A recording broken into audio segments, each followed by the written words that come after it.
cuantos que se veía enseguida, se distinguían de los demás, que no fumaban, que no bebían, que leían, que hablaban, que comentaban. Y entonces yo, sin querer queriendo, me fui juntando con estos, que eran anarquistas y naturistas, desnudistas, etcétera, etcétera, y muy dados a la cultura. Para nosotros el amor libre era simplemente que una pareja estuviera de acuerdo en convivir por afinidad, unirse libremente sin firmar papeles, sin hacer contratos. Bueno, y cuando hubiera disensión, de mutuo acuerdo, separarse y quedando amigos, ¿no? Sin pleitos y sin nada. A mí me parece que fue una cosa completamente revolucionaria, porque salir la mujer de poder tener un compañero sin pasar por la iglesia, sin bautizar el hijo, sin todo eso, entonces la mentalidad de la mujer entonces era una cosa terrible cerrada. Enseguida era una cualquiera. Los anarquistas quieren cambiar la sociedad tradicional por medio de una intensa labor cultural e ideológica, y para ello crean nuevas organizaciones que tratan de propagar la idea entre los jóvenes. Nacen las Juventudes Libertarias, que más tarde se unirán en una federación ibérica de la que Fidel Miró será su secretario general.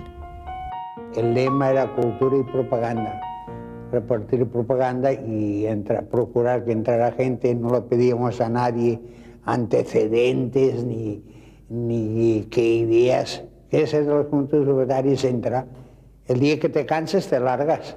Cuando los muchachos me llevaron a las Juventudes Libertarias, me integré al grupo de Sol y Vida. Era un grupo excursionista que nada más el resto de la semana vivíamos esperando el sábado.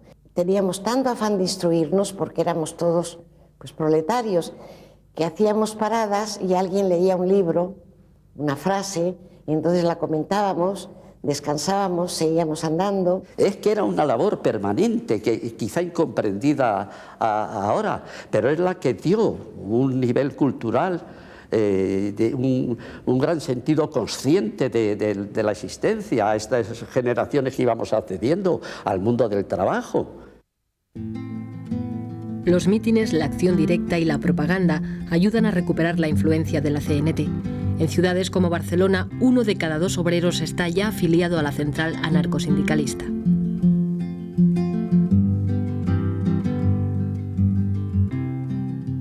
Yo hacía muchas horas. Lo mismo hacía días que hacía 12, que decía 20, lo que el patrón me ordenaba. Y un día me presenté al secretario de la CNT y así de una forma tan ingenua le digo, ¿yo puedo pertenecer a la CNT? Y me dice, pues claro, tú eres un trabajador. Y el hombre me hizo muchas reflexiones y una de las cosas que siempre retuve mucho, me dijo que fuese honrado y que cumpliera que en el trabajo. Y que tenía derecho a hacer las 8 horas. Fui secretario de la Federación Local y Comarcal y los que no tenían miedo, pues, se venían a la organización y sentían cierta confianza en nosotros porque éramos los que dábamos un poco la cara. Los problemas más duros de los campesinos y de los pueblos los han resuelto los grupos ácratas que había en todos los pueblecitos. Y teníamos pues un fervor en el hogar, en la fábrica, en el sindicato, en la calle, en La Plata, y claro. Y en Borriana pues se hizo un mitin que fue el del pueblo, fue la Montseny y fui yo. Y claro, y allí pues hablamos todos. Yo hablé antes que la Montseny, ¿no? Y hablé, y ella pues cuando terminé yo y esto, dice, tú vales mucho para el campesino. Eso me dijo. Y todo yo me acuerdo. Lo más chocante es que allí estaba la plaza llena y hablaban y nadie aplaudía, un silencio, la gente no aplaudía, pero pensaba en lo que decían, escuchaba, solo de cuando en cuando se oía la voz, ¡viva la CNT! Y encuentras un eco rotundo, ¡viva la CNT! O ¡viva el comunismo libertario!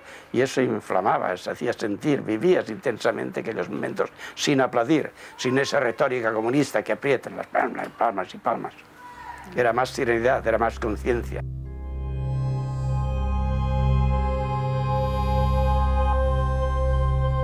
Había unos acuerdos sindicales que cuando echaban a un obrero de un trabajo, no había ningún obrero que debía de reemplazarlo. Así que a lo mejor el patrón, en una mina o en un trabajo, echaba a uno porque lo consideraba revolucionario o porque lo encontraba o porque le cogía rabia. Lo despedía. No había ningún obrero que lo reemplazara. Es decir, que todo está atado a través de un espíritu de solidaridad, que es lo más importante que existe en la organización nuestra. Bueno, los vecinos eran como una gran familia. Allí, pues, en aquellos tiempos no había seguro de paro, ni seguro de enfermedad, ni nada. Cuando alguien caía enfermo, un vecino que hubiese tenido algunos ahorros, lo primero que hacía era ponerlos encima de la mesa y allí los dejaba, sin que hubiese ningún papel ni un apretón de manos. Cuando vuelvas a trabajar y cuando puedas me los devuelves. Y el afectado, cuando empezaba a trabajar, peseta por peseta, poco a poco devolvía. Es una cuestión de principio y de moralidad. Es decir, que había el hecho de la familia universal, porque era verdad, en las casas baratas todos éramos una familia. Había un sistema de turnos que se recogían los que trabajaban, los hijos de los que no trabajaban. De niño no me gustaban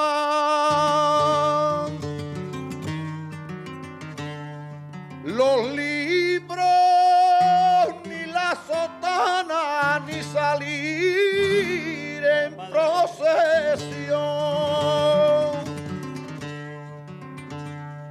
Era tan desobediente como el viento de poniente, revoltoso y juguetón.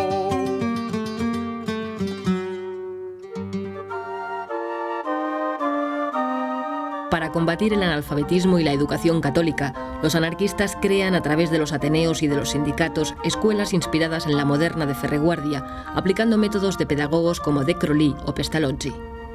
En la Escuela Natura del Clot se enseñaba todo lo que se podía de ciencias de toda clase. Lo que ocurre es que había un acento en todas partes siempre que era superior a la enseñanza aquella, que era el hecho de hacer que el niño utilizara eso no para hacerse un depósito de conocimientos, sino una capacidad de utilización de esos conocimientos. Se procuraba que el niño fuera él mismo siempre y que viese la diferenciación entre cada niño, entre todos los niños. Eso se llevaba con gran cuidado porque es el elemento principal tanto del anarquismo como de los métodos de enseñanza del anarquismo. En la escuela nuestra, en la escuela de Puig Elias, en la escuela Natura, yo allí no he leído nunca ni a Bakunin, ni a Kropotkin, ni nada. Nada más que, por ejemplo, La cosa humana, de Tolstói, los poetas, quizás la lectura de Blasco Ibáñez, es decir, gente más bien moderada, más bien liberal. No era ninguna cosa, no era una educación revolucionaria, era una educación más o menos pacifista, antimilitarista, humana y culta, pero nada más. Escuela Nueva ya parte de unos principios modernos, de pedagogía moderna, que no hay ni asomo de ideología.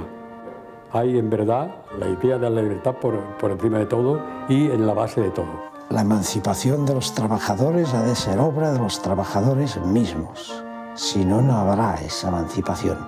Es decir, que se autosubvencionaba de diversas maneras, pero autosubvencionaba. Lo que nunca quiso la Escuela Natura ni el sindicato Fabril fueron subvenciones ni del Estado ni del Ayuntamiento. Pero las esperanzas puestas en la República defraudan a las clases más desfavorecidas del país. El gobierno tiene que hacer frente a numerosos levantamientos en Cataluña, Levante y Andalucía. Que los campesinos en Andalucía padecían hambre y el feudalismo allí seguía manteniendo tierras y cotos y miles de hectáreas sin cultivar y la gente sin trabajar. Allí se produjo casas viejas. Fue un movimiento montado por los anarquistas, era un movimiento anarquista. Y quisimos declarar el comunismo libertario.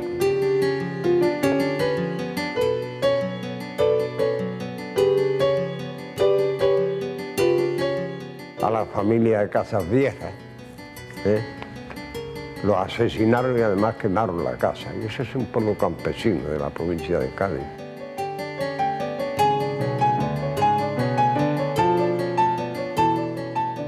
La CNT provocó un movimiento revolucionario con el que no todas las regionales estábamos conformes, sobre todo en Asturias. No éramos muy partidarios. Era la división que había entre los dos conceptos. Uno es de la revolución permanente y a plazo fijo, ¿no? Y los otros, la tendencia más moderada era de que había que hacer cultura, preparar al pueblo y esperar el momento propicio que se pudiera ensayar la revolución con posibilidades de éxito. En año y medio de república, el enfrentamiento entre la derecha y la izquierda provoca 30 huelgas generales, 400 muertos y 9.000 detenidos. Se suspenden 157 periódicos de izquierdas y 4 de derechas. Se frena la reforma agraria y el desarrollo de las escuelas públicas. Tras algún conato de sublevación militar, la derecha gana las elecciones. Y luego salió victorioso, porque nosotros, el 90%, no fue a votar porque queríamos darle un castigo a la República. Porque no fue a votar, porque estaba más con ellos que con nosotros. La gente sacando el dinero al extranjero, no queriendo trabajar, cerrando fábricas. Los sindicatos estaban clausurados continuamente y las cárceles llenas de obreros, de presos gubernativos. El preso gubernativo es un hombre que no ha hecho nada, que no tiene más que un antecedente sindical. Yo estuve 6 meses y no fue de los que estuve más. En Asturias, los trabajadores de la CNT y la UGT colectivizan minas y fábricas. Ramón Álvarez forma parte del Comité Revolucionario. La idea general estaba concebida, primero, detener el avance progresivo del fascismo en toda Europa. Y después se combinó en uno de los puntos, el fundamental, en que la finalidad del movimiento revolucionario de octubre era la implantación de una sociedad socialista federalista. Pero la revolución de Asturias no es secundada por las fuerzas de izquierda del resto de España. Los obreros asturianos resisten durante 2 semanas el asalto de las tropas enviadas por el gobierno, con el general Franco al frente. La revuelta es aplastada en una acción premonitoria de la guerra que se avecina. Febrero de 1936. El Frente Popular, la izquierda, derrota en las elecciones al derechista Frente Nacional. El voto de la CNT ha sido decisivo. En febrero decidimos votar nosotros. Muchos, yo no voté, pero muchos votaron, porque teníamos alrededor de 15.000 presos en las cárceles de España. Se suceden las huelgas, las ocupaciones de tierras y los enfrentamientos de la Guardia Civil con obreros y campesinos. Mientras la derecha prepara el golpe de Estado, las organizaciones más radicales llaman a la revolución. Para mí el comunismo libertario es mi máxima aspiración. Para ello, en el año 36 celebramos un congreso en Zaragoza y después de mucha discusión, porque a nosotros nos gusta mucho discutir, pues llegamos a un acuerdo concreto de que la CNT propugnaba el comunismo libertario. Un comunismo, como decía antes, que va de abajo arriba y no de arriba abajo, que se regula mediante asambleas generales, con revocación inmediata de cualquier cargo si la mayoría lo exige. Y ya el hecho de que la base sea soberana significa que no hay posibilidad de maniobras politiqueras. Todos de todos, hay que distribuir equitativamente y por tanto, si todos de todos, todo el mundo trabaja, todo el que puede, claro. Todo el mundo trabaja, todo el mundo se forma, sobre todo porque hay tiempo para formarse. España ha venido a menos por una triple división.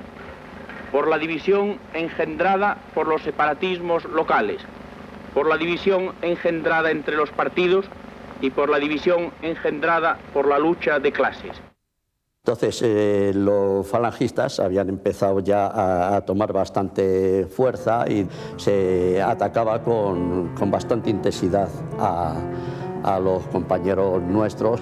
Esto dio lugar a que por nuestra parte pues nos empezáramos a plantear una lucha más directa, incluso pues yendo armados. Los pueblos se dividieron en dos. En mi pueblo de 1.500 habitantes, los de la derecha no se saludaban con los de la izquierda. La generalidad de los trabajadores lo tienen muy claro. Saben quién tienen enfrente a la Iglesia, que tienen enfrente al capitalismo, que son sus enemigos seculares. Porque hasta la Iglesia entonces ya se había enfrentado el cardenal Segura, se había enfrentado constantemente contra la República. Ya aquello era inevitable. Ellos ya estaban en el extranjero ya entrenándose, ya tenían acuerdos con Mussolini y con Hitler. Entonces todo el mundo lo sabía y todo el mundo se preparaba. Y los partidos, y lo sabía el gobierno. Ahora, había ministros que dormían a la hora en que los otros se lanzaban a la calle. El gobierno central de Casares Quiroga negaba que hubiese alzamiento y todo eso, y dio la orden, que eso fue lo fatal, a todos los gobernadores, que nada de armas al pueblo. Nada de armas al pueblo. Tenían más miedo a la revolución que a los militares. Porque no hay que olvidar que en los primeros días de julio, Companys le dijo al jefe de orden público de Cataluña que desarmase a la CNT, a los anarquistas. En Barcelona estábamos todos los militantes y otras gentes también de izquierda, estamos de guardia toda la noche durante 4 días. Entonces ya hubo el día anterior a la revolución, ya vinieron y dijeron que yo me había dormido, por cierto, en el tejado, en el techo. Dijeron, bueno, hoy es la hora de la verdad, el que no le interese que se largue a su casa, porque hoy sí hay faena.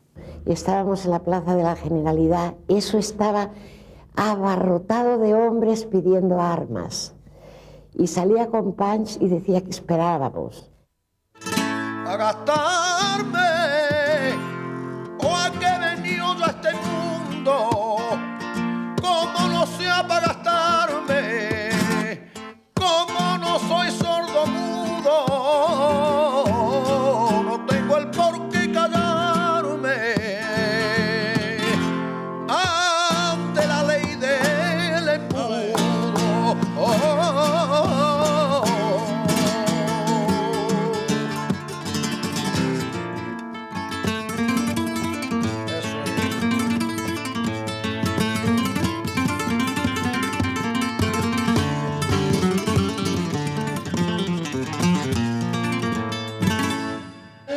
...19 de julio del 36... los obreros de Barcelona alertan a la población ante la sublevación militar. Y cuando sonaron las sirenas, pues era toda una multitud de horta, yo no sé, mil de gente que bajó por aquella avenida de Santa Eulalia al cuartel de San Andrés. Díaz Sandino bombardeó, tiró un par de bombas en el cuartel, se abrieron los portones y todo aquel gentío se lanzó a coger las armas. Ya se hacía de día, y entonces bajamos y al llegar a la carretera de Sants ya vemos un coche que le enseña CNT FAI. Lo paramos, Entonces, Oye, ¿qué pasa? Bueno, pues es en la Plaza Cataluña donde está el asunto. Pero al llegar a la altura de la Plaza de Toros, por detrás ya viene una compañía con el fusil en posición de tiro y los oficiales con la pistola en la mano. Y entonces salimos por las bocacalles a tirotearles. Entonces se armó, claro, un poco el desorden entre las tropas. Lo viví con esa emoción de inconsciencia, pero con una gran emoción. Es decir, que ver aquello, de ver todo aquel pueblo armado, todos aquellos coches que claxonaban CNT, CNT, CNT FAI, ver todos aquellos coches con las banderas al viento, ver todo aquel movimiento con esa de generosidad, de lucha, ver además una cosa que me impactó mucho, ver los soldados, ver los guardias de asalto al lado nuestro. Se nos echa en cara que nos apoderamos de 40.000 fusiles, no sé cuántos cañones, no sé cuántos caballos, porque estábamos allí, es que no había otro, porque hasta los lugares altos que hay fotografías parapetados detrás de un caballo, venían con nosotros, no iban con su unidad, venían con nosotros. Pero en fin, como se pudo, como veía tanta gente, parece mentira, como salieron de todas las casas, a millares, la gente, pues se asustaron, los militares se asustaron y se rindieron. Es decir, muy a pesar del gobierno y de todo, el pueblo de Barcelona, guiado por la CNT, derrotó al ejército aquí. Barcelona hizo el cambio y Barcelona impulsó a Madrid que tomase el cartel de la montaña.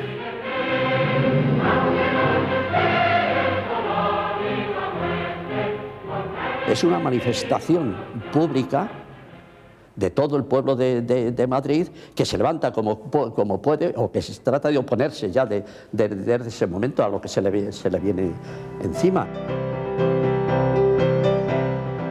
España ha quedado dividida en dos. Ha comenzado una guerra civil de lucha entre clases que durará 3 años. Los rebeldes asesinan allí por donde avanzan a simpatizantes y militantes republicanos y de izquierda. En la España leal a la República, las represalias no se hacen esperar para todo aquel sospechoso de apoyar a los rebeldes. Los tiradores desde los campanarios de las iglesias de ciertos conventos estaban mezclados los clérigos con los militares, se pusieron a tirar no contra los adversarios que llevaban fusiles, sino contra toda gente que estuviera en la calle. De ahí vino luego la respuesta de la gente quemando los lugares desde los cuales se le había tirado al pueblo desarmado. En esa contienda perdimos mucho personal, perdimos personajes de valor. En el asalto a Tarazanas murió Francisco Ascaso al ir a saltar a ponerse más a resguardo contra un tirador de una ventana. Eso era muy frecuente entre nosotros, sobre todo porque estos hombres en la barricada, al mismo tiempo que escribían, como mi padre, en la barricada eran los primeros.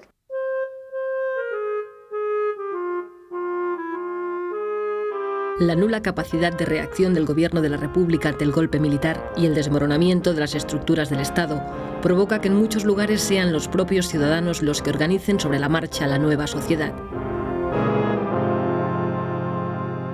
La cárcel modelo de Barcelona salieron todos de golpe, ¿no? Todos. Fue el primer momento glorioso de la revolución, sacar a todos los presos, ¿no? Y presas, claro. Ya se rompe con toda la cosa del Estado y todo, ya se rompe, ya nosotros, y para nosotros ya no servía gobierno ni servía nada, ¿no? Ya era una cosa del sindicato, ya no aceptábamos órdenes, ni comentarios, ni consejos de nadie, nada más que del sindicato. Hicimos un comité en primer lugar, para reclutar gente para ir a Aragón o donde fuera, y después, en segundo lugar, para evitar que hubieran venganzas personales, ¿no?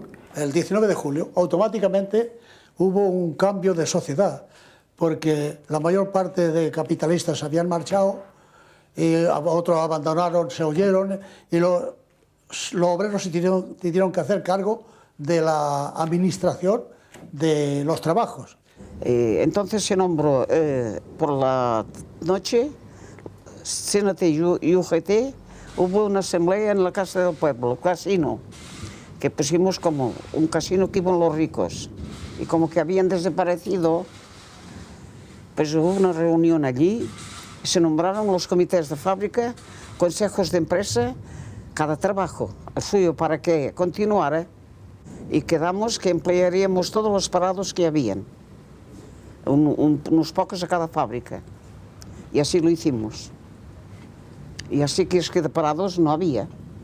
Los ricos decían que sobraban 500 obreros y los obreros decían que sobraban 5. Y cuando esos 5 desaparecieron, hubo trabajo para todo el mundo. La cosecha no estaba recogida y urgía recoger la cosecha, trillar, hacer todo esto y que se empezara a funcionar. El pueblo de Membrilla un cierto día se acostó pobre y amaneció rico.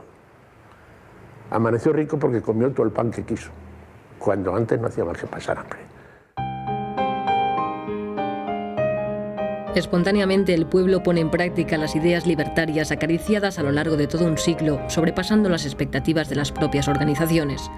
Barcelona se convierte en la avanzadilla de la revolución.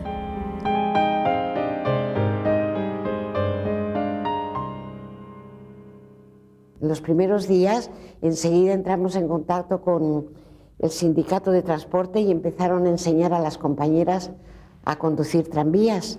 Y tú tenías a compañeras conduciendo tranvías. Habían compañeros que empezaron a marchar al frente o que querían marchar. Yo me dediqué a recoger libros con un camión para crear una biblioteca, que teníamos una ansia loca de crear una biblioteca popular en el barrio.